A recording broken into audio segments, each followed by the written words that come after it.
नाशिक जिल्ह्याला अवकाळी पावसाचा तडाखा बसलाय। चांदोरी सायखेडा या भागात अवकाळी पावसासह गारपीट झाली। ऐन दुपारी आकाशात काळे ढग जमले आणि जोरदार पाऊस बरसू लागला। यावेळी गारपीटही झाली आहे। यामुळे वातावरणात गारवा निर्माण झाला। मात्र अवकाळी पावसामुळे शेतकरी धास्तावले। जळगावात वादळी वाऱ्यासह गारपीट झाली। पावसामुळे तापमानात घट झाला असून वातावरणात गारवा निर्माण झाला। वातावरणातल्या गारव्यामुळे उकाड्याच्या त्रासापासून नागरिकांना दिलासा मिळालाय। मात्र शेतात कापून ठेवलेल्या पिकांचं मोठं नुकसान झालं। भारतीय हवामान खात्यानं दिलेल्या अंदाजानुसार आज अकोल्यात अवकाळी पाऊस बरसलाय। सध्या अकोल्याचं तापमान 42°C पोहोचलंय। त्यामुळे या पावसामुळे नागरिकांना थोडा उकाड्यापासून दिलासा मिळाला। यामुळे पिकांचं नुकसान होण्याची भीती आहे। धुळ्याच्या अनेक भागात वादळी वाऱ्यासह अवकाळी पाऊस झालाय। उष्णतेनं हैराण झालेल्या नागरिकांना पावसामुळे वातावरणात गारवा निर्माण झाला। मात्र मोठ्या प्रमाणात पिकांचं नुकसान झाल्यामुळे शेतकऱ्यांचं आर्थिक नुकसान झालं। हिंगोलीच्या दांडे गावात वादळी वाऱ्यामुळे पिकांचं मोठं नुकसान झालं। वाऱ्यामुळे केळीची बाग जमीनदोस्त झाली। त्यामुळे शेतकरी आर्थिक संकटात सापडला। त्यासाठी तत्काळ पंचनामे करून नुकसान भरपाईची मागणी शेतकऱ्यांनी केली आहे। पुण्याच्या दौंडमधील मळद गावात एका व्यक्तीनं शेळी मेंढी पालनाचा व्यवसाय सुरू केला। 3 लाखांच्या पगाराची नोकरी सोडून या व्यक्तीनं स्वतःचा व्यवसाय करण्यासाठी व्यवसाय सुरू केलेला आहे। यामधून त्याला कोट्यवधींचं उत्पन्न मिळत आहे।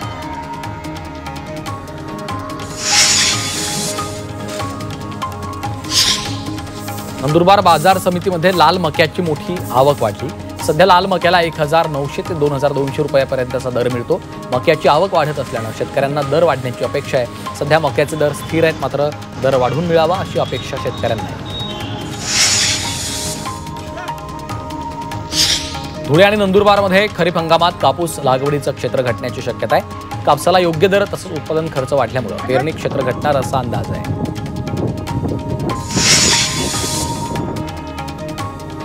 सातारा जिल्हाधिकारी कार्यालयाच्या समोर पीपल्स रिपब्लिकन पार्टीचे रमेश उबाळे यांनी आमरण उपोषण केलं। सातारा ते म्हसवड दरम्यान कागदोपत्री वृक्ष लागवड केल्याचा बनाव करून शासनाची फसवणूक केल्याबाबत उबाळे यांनी उपोषण केलं।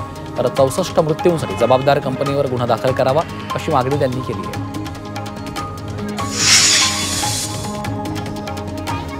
चंद्रपुरात 40 वर्षांपासून प्रलंबित रस्त्याच्या मागणीसाठी गावकऱ्यांनी आंदोलनाचा मार्ग स्वीकारला।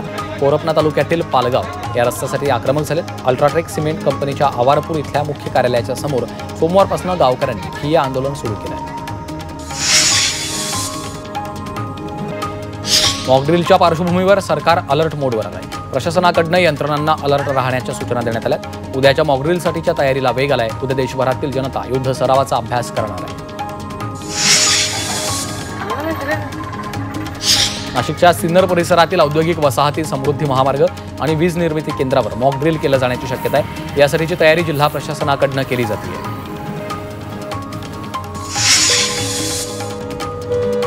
महाराष्ट्रात 16 शहरात मॉक ड्रिल होणार आहे। मुंबई, उरणसह तारापूर, पुणे, नाशिक, पिंपरी चिंचवडमध्ये मॉक ड्रिल घेतलं जाणार आहे। दरम्यान जनतेला संभाव्य युद्धामधील बचावाबाबत माहिती दिली जाणार आहे।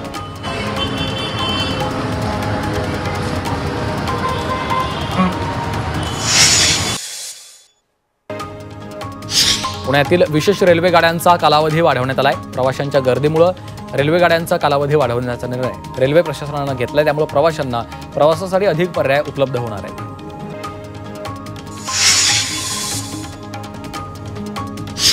माळशिरसच्या पिलीवमध्ये नीरा उजवा कॅनल फुटला। कॅनल फुटल्यानं लाखो लिटर पाणी वाया गेले। त्यामुळे शेतीचं मोठं नुकसान होण्याची शक्यता आहे।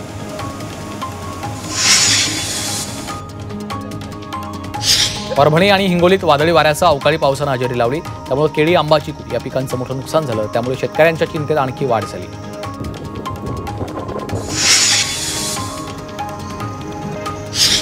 संभाजीनगरसह मराठवाड्यातील 8 जिल्ह्यांना जिल्हा वार्षिक योजनेतून शासनानं 6,231 कोटी देण्याची मागणी केली आहे। मात्र शासनानं 3,935 कोटींचा निधी विभागाला दिला। त्यामुळे सर्व खात्यांच्या निधीला कात्री लागली।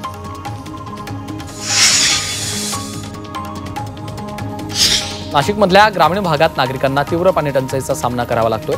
वणवण फिरूनही महिलांना हंडाभर पाणी मिळत नाहीये। त्यामुळे प्रशासनाकडून टँकरद्वारे पाणी पुरवठा करण्यात येतो।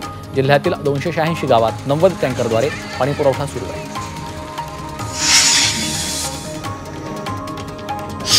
साताऱ्यातील छत्रपती शिवाजी महाराजांचा पुतळा असणाऱ्या शिवतीर्थावर प्री वेडिंग शूटिंग झाल्यामुळे शिवप्रेमींमध्ये संताप निर्माण झाला आहे। शिवतीर्थाचं पवित्र राखण्यासाठी शिवप्रेमींनी एकत्र येत जिल्हाधिकाऱ्यांनी निवेदन दिलं. शिवतीर्थाचं पावित्र्य भंग कराल तर याद राखा असा इशारा शिवप्रेमींनी दिला.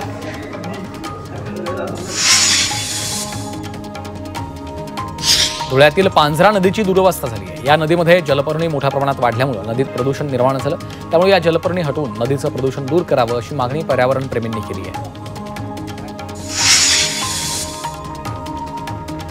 नंदुरबारमधल्या सातपुड्याच्या डोंगर रांगात असलेल्या चांदशेरी घाटाची दुरवस्था झाली. वाहन चालक घाटाच्या दुरवस्थेमुळे त्रस्त झाले.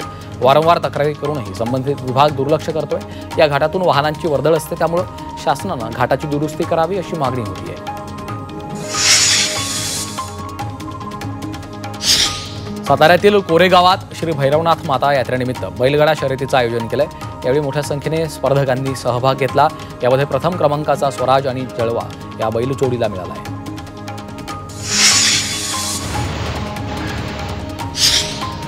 पावसाळ्यापूर्वी शहर खड्डेमुक्त करण्यासाठी 15 मे ते 15 जून या कालावधीत खड्डे बुजवण्याची मोहीम नाशिक महापालिकेनं हाती घेतली. शहरात गेल्या 3 ते 4 वर्षांपासून मोठ्या प्रमाणात खड्डे खोदल्यानं नाशिककर नागरिक त्रस्त आहेत.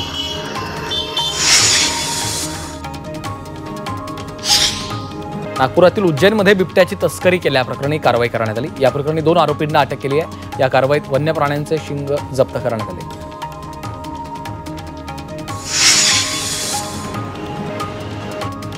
पिंपरी चिंचवडमध्ये धार्मिक स्थळांवरील कारवाईला विरोध वाढलाय. महानगरपालिकेकडनं जुनं मंदिर आणि मशिदींवर अतिक्रमण विरोधी कारवाई करण्यात येणार आहे. मात्र या कारवाईला स्थानिकांनी विरोध केला आहे.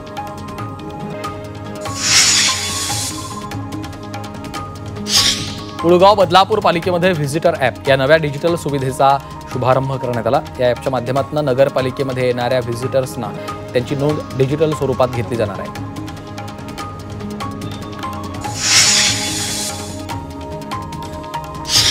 मासळीच्या दरात 15 ते 20% वाढ झाली. तर चिकन, मटण आणि अंड्याचे दर स्थिर आहेत. उष्णतेमुळे ग्राहकांची संख्या कमी झाली आहे.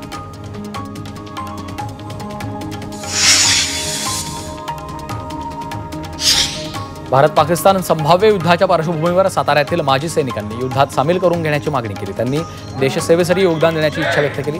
याबाबत त्यांनी जिल्हाधिकाऱ्यांना निवेदन दिलं आहे.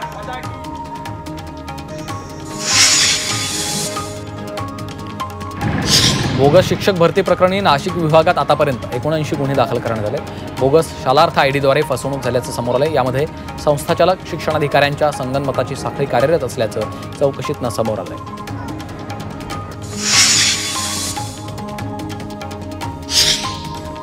नागपूर शिक्षक भरती घोटाळ्याची एसआयटी चौकशी होणार असल्याची माहिती सूत्रांनी दिली आहे. आमदार संदीप जोशी यांनी एसआयटी गठीत करण्याची मागणी केली. यावर तपास करून कार्यवाही करा अशा सूचना फडणवीस यांनी दिल्या.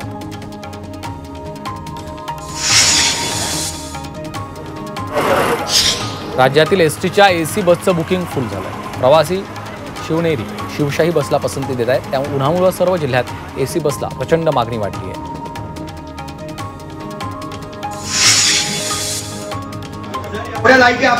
लोणावळ्यातील नाले सफाई पावसाळ्यापूर्वी करण्याची मागणी काँग्रेसकडनं करण्यात आली. गेल्या 1 ते 2 वर्षात नाले सफाई न झाल्यामुळे पावसाचं पाणी नागरिकांच्या घरात शिरलं होतं. त्यामुळे ही परिस्थिती पुन्हा न उद्भवण्यासाठी काँग्रेस आक्रमक झाली.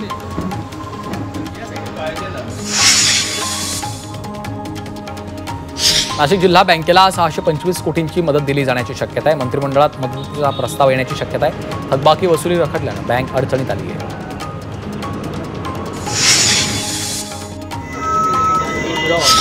नाशिकच्या निफाडमध्ये मुस्लिम बांधवांकडून मूक मोर्चा काढण्यात आला.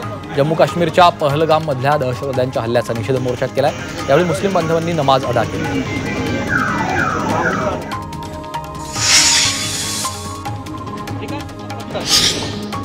जळगावातील म्हसावद रेल्वे स्थानकाच्या जवळ रेल्वेच्या लाईनवर दगड आढळला. रेल्वे रुळांच्या मधोमध हा दगड ठेवल्याचं आढळलेला आहे. मात्र वेळीच रेल्वे कर्मचाऱ्यांच्या लक्षात आल्यानं मोठी दुर्घटना टळली आहे. भंडाऱ्यातल्या तुमसरमध्ये एका दिल्लीचा कामगार बावनथडी कालव्यात वाहून गेला. हिंदुस्थान पेट्रोलियमच्या पेट्रोल पंपाच्या डिझाईनसाठी हा कामगार दिल्लीवरून या ठिकाणी आला होता. मात्र कालव्यात अंघोळीसाठी गेल्यावर पाण्याचा अंदाज न आल्यानं हा कामगार बुडाला आहे.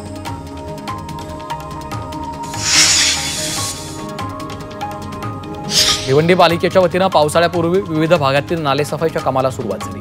भिवंडीतील संपूर्ण नालेसफाई 30 दिवसात पूर्ण करण्यात येईल अशी माहिती महापालिकेनं दिली आहे.